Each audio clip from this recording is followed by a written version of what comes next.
to another episode of Coming Up Milhouse. And today we watched Season 5, Episode 11. It's called Homer the Vigilante. There is a cat burglar in Springfield, and he is taking many things, including Lisa's saxophone and Marge's pearls. And so Ned Flanders, of all people, calls for a meeting and, to do like a neighborhood watch kind of thing, because he gets ripped off. And it leads to the formation of a vigilante group to go after the criminal. But the group causes more crimes than they solve, and it's pretty funny. I like it. So Ned goes to form the group, and he says, well, I don't really have any experience, and then the mob decides to vote Homer in instead. So Ned Flanders versus Homer Simpson. Who would you choose for the head of your neighborhood watch? For hilarity, Homer. We will go through that with our lines. Why don't you give me line number 1? Oh, Joy, I'm filled with piss and vinegar. At first, I was just filled with vinegar. That was good old Abe Simpson. Yep, and that's the line I chose to kick this episode. Kick it off, and it's a good one. So, my first line comes from Professor Frink, because they're kind of coming up with ideas to thwart crime, and he says, he's got this model house, and it's got legs on it, and he says, yeah, when the burglars trip the alarm, the house will stand up and run down the street for safety. And then it falls and catches on fire, and then these little figures fall out and catch on fire. And he's like, oh, the real people won't burn as quickly. Good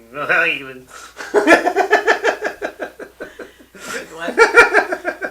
Oh, man. I loved it. There were so many great lines in this episode. It's a good one. It's hard to pick, but it is. What do you got for 2?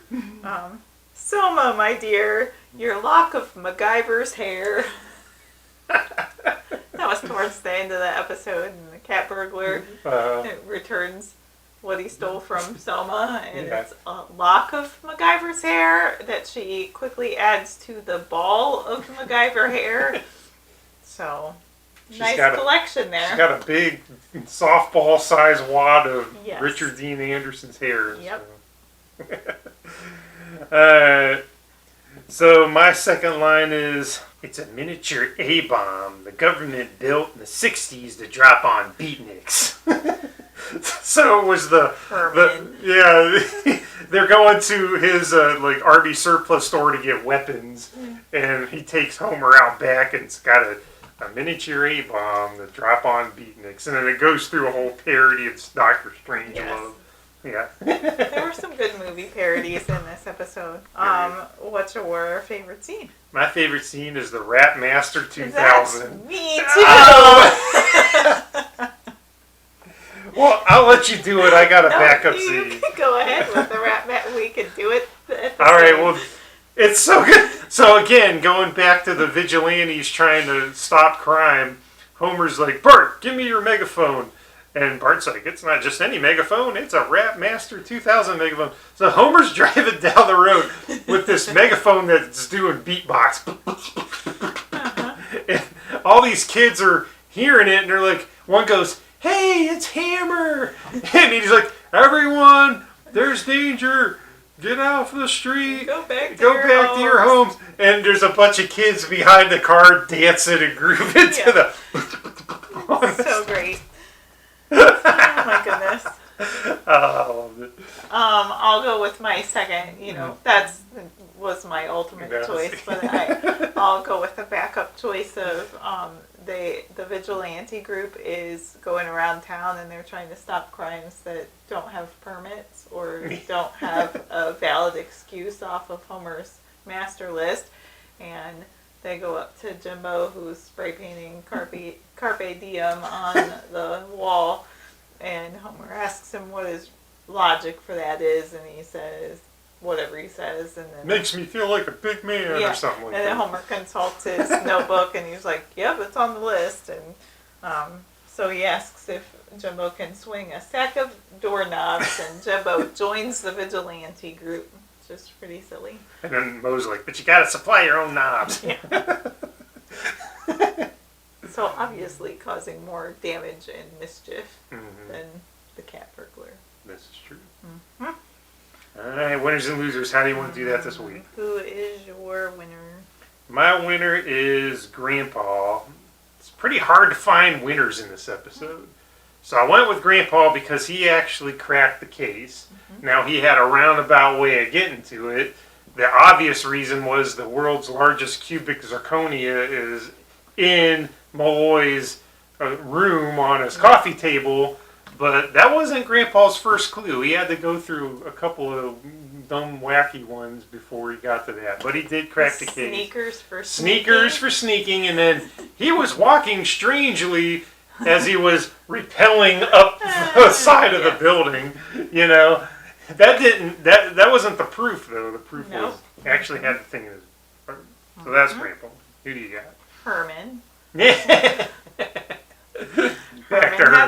Herman had a gun shop or a weapons store, and it seemed like everybody from the town of Springfield was in there shopping in Herman's store, loading up to protect themselves and their belongings. So he had record sales, and therefore he's the winner of the episode to me. That is a good observation. Very good. Who's your loser? My loser is kind of a couple people, but it goes back to what you said when they're going around town, stopping people violating codes. One guy's playing a saxophone, and Homer's like, "Where'd you get that saxophone?" He's like, Sears." And they're like, "Get him!" And then another guy's raking leaves, and he's like, "Hey, you need a permit for that." And he's like, "I got one." Too late, and they kick the leaf fire onto the guy's house. Yep. So those permit guys are my losers. Good plan. I went with Jasper because there were people in town that had high security systems on their house, and one of them, if you threw things at the house, the lasers went off, and Jasper got hit in the eye with a laser, and at first his cataracts were fixed, and then he got hit with a second laser and he went blind, so he was my loser for the episode. But he had a good attitude about it. He's just like easy come, easy go. He took it in stride, but he missed out just as much on getting his eyes fixed. Right. And, so he could have been almost my winner, but but it swung the other way on him. Man. Some great lines, Good some stuff. wonderful scenes. Sam Neill is the voice of Malloy, who is the key character in this episode. It's a great one to watch. Again, Season 5, Episode 11. It's called Homer the Vigilante. As always, feel free to subscribe in the corner below. Give us a thumbs up or thumbs down, and share your comments in the comments below. We'd love to hear from you. That's right. And until next time, Jiminy Jillikers!